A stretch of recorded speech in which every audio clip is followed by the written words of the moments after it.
Welcome back to another episode of Local Search Tuesdays. I'm here in Seattle at MozCon, and like I always do at conferences, I'm going to grab friends and speakers and experts and collect some awesome digital marketing tips. So check them out. So the thing that I wanted to mention is ROI forecasting. Don't be afraid to forecast the impact of the work that you plan to do.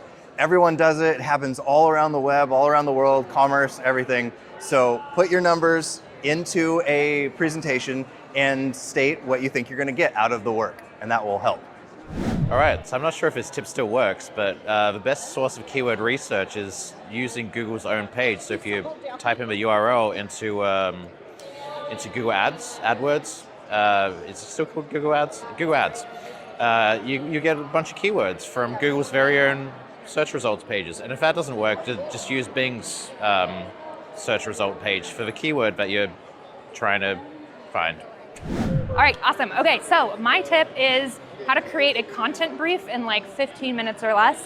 I originally developed this because I had and it's a scrappy tactic, a vested interest in outranking a competitor for some big ticket keywords. And I realized that when you're writing content, unless you're publishing original data, it is extremely likely that there's nothing new under the sun, right? Like all the information already exists. So your goal isn't to beat the top ranking page, but to provide more aggregate value than everyone on page one. So the actual technique is this. When you decide on your page topic, you want to create an outline that includes all of the topics or adjacent topics that every ranking page has. You can do this pretty easily by pulling all of the URLs that are ranking, running them through Screaming Frog, and then just scraping out the H2s and H3s, dumping that in a spreadsheet, removing the duplicates, and then you have your page outline. And that way you can kind of guarantee that you have more aggregate value than any one competitor. And then if you want to take it one step farther, start pulling in autocomplete and PAA to then like enhance the content even further. So this technique works if you're developing new pages for like blogs or even like service pages, or if you want to enhance existing content that isn't performing. So I think you should try to be very specific in your language. I have a whole theory of what Google's doing, like take product reviews or the product review update. I think what Google's doing is profiling language. Like if I write something like, I never used a product, I'm a Roomba vacuum, I'm trying to review it, I've never used it.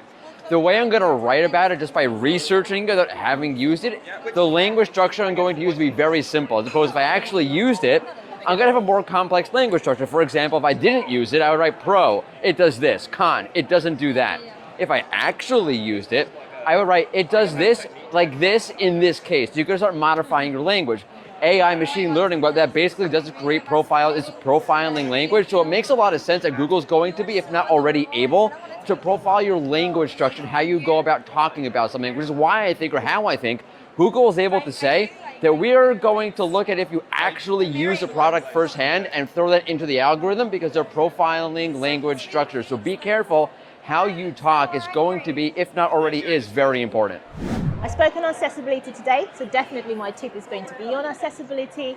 And my one tip is don't just rely on tools, download a screen reader and try and experience it the way your actual user will, and then make corrections from there.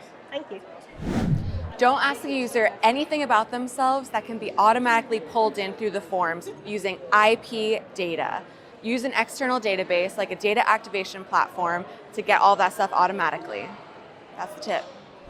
If you're ever trying to decide what type of schema type to put on a particular page, maybe you're choosing between a couple different ones that might be applicable like product or service, consider multi-type schema entities, which is just doing both. Putting both types of schema or multiple types of schema will allow you to add properties for all of those all at once.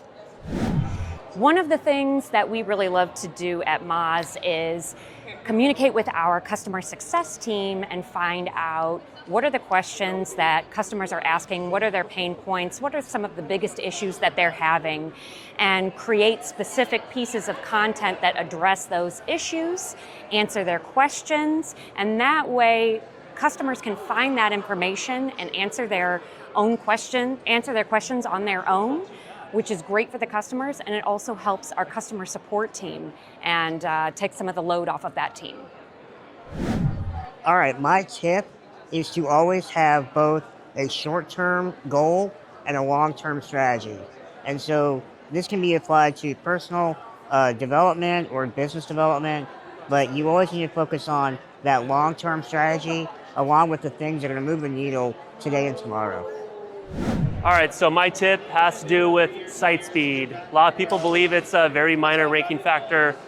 We believe that it has way more impact not only on organic traffic, but also obviously conversion rates.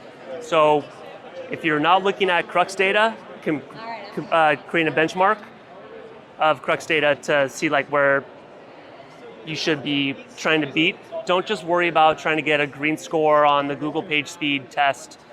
Build a Crux benchmark first. That's your benchmark of what you need to beat. Speed up your website, and surely organic traffic and rankings will magically start to go up. So during a website migration, plan carefully, try to avoid redirects as possible, and if you have to change your URLs, properly map them out, map your redirects on a spreadsheet, and ensure that everything matches your old website. Okay, cool. So a link building tip for me would be to look at your existing content on your website. There's this temptation to try and create brand new content, new campaigns, to try and build links. Take a look at what you've already got. Look at your pages that have already got links at the moment, pages that may be link worthy in the future, and outreach those and try and adjust them, tweak them, add some more content to them, and use those to try and get more links. The nice thing about this is you can do that whilst you're building brand new content as well. So you can kind of get some links through your existing content whilst you're building brand new content as well. So you're kind of leveraging both sides of the link building to try and get as many links as you can. In terms of visual search, it makes a lot of sense to make sure that you are using the same logo when you are out and about in the world. So whether it's on your uniforms or whether it's on your branded merchandise or whether it's on a vehicle, like the side of a van, for instance, make sure you're using the same logo there that you are also declaring in your structured data on your website and on your knowledge panel, on your Google Business profile, in your Google Merchant Center profile, so that Google can understand that those two things are the same when people take images of your different brand representations in the real world. This will help you perform on visual search and will also give you a really clear brand identity. So a quick tip for understanding where you might be wasting PPC ad spend, especially important for certain geographical regions, is use your GA reporting, expand it to whatever timeline you want to, jump into behavior and look for user geographics, and then add the secondary dimension of source medium and look for Google CPC and see if the areas in which your CPC targeted traffic is coming in is actually the areas that you want to target, or are you wasting your ad spend on the areas that you don't want to target, and then work with your PPC team to better refine that.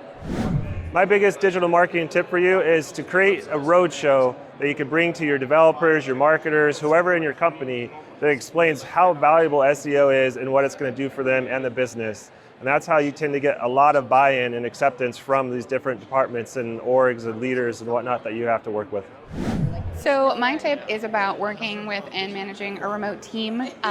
Remote work, even more than regular work, is about trust. Think in advance about how you are demonstrating to your team that you can trust them and that they can trust you. Part of that is being visibly vulnerable in public spaces like Slack. If you want your team to make sure that they're asking questions when they need to know the answer, you as a leader need to be the first person doing that. Every time you say to your team, hey guys, I'm stuck. Do you all know what I should do? Have you ever seen this before? I've never seen this. Have you seen this? You show them that that's okay to do, and it makes them trust you more. Plus, you learn, and everyone loves to learn. In terms of a skill for SEO, I think pattern recognition is one of the most important things. I focus on technical SEO a lot, but it's equally as useful for content. You just think about, you look at a search result and you're trying to figure out what should I be writing about. You type in a keyword and you look at what sort of keywords or what types of websites are showing up, right? They're all gonna tend to be like certain types of websites, either they're informational websites, they're e-commerce websites, and then you can even go even deeper. Like you click on a website and you're like, oh, it has this piece of information in it, and this other website has the same piece of information in it. So when you're trying to figure out how to rank for a keyword, pattern recognition is the most important thing, in my opinion. Hey, everybody. I want to share some ideas with you that'll totally help you accelerate your career. Super simple stuff. Build a board of advisors. This is a group of people who are going to care a ton about you and your outcomes as you move forward. Build an enormous network of people who care about you. Reach out to people on Twitter, on whatever social media platform that you love being on I found that there's amazing value on Twitter. As you move forward in your career, you're going to develop a superpower. This is the thing that you do every day that when you do it, time just seems to slip away into the ether. You'll know that that's also the thing that you're great at because all of your peers and your bosses will really recognize it. If you don't see a community that aligns with this superpower, make one. Build a YouTube channel, build a Slack community, a Discord group, whatever it is. When people jump in, they're gonna love you, they're gonna be your fans, they're gonna do whatever they can to help you in your career. If you embrace this and be semi-strategic about your career, that's all it takes is to be semi-strategic. It's a lot like being a shepherd on top of a mountain with a flock of sheep, and all you know is that you need to get the sheep to go down. You're gonna find that you're able to double, triple, or quadruple your income in 3 to 5 years. Thanks, I hope that helps. And as you build your community of people who care about you, feel free to reach out to me on Twitter. I love connecting with folks and seeing how I can help in any way, shape, or form. Be good, and if you can't be good, be discreet.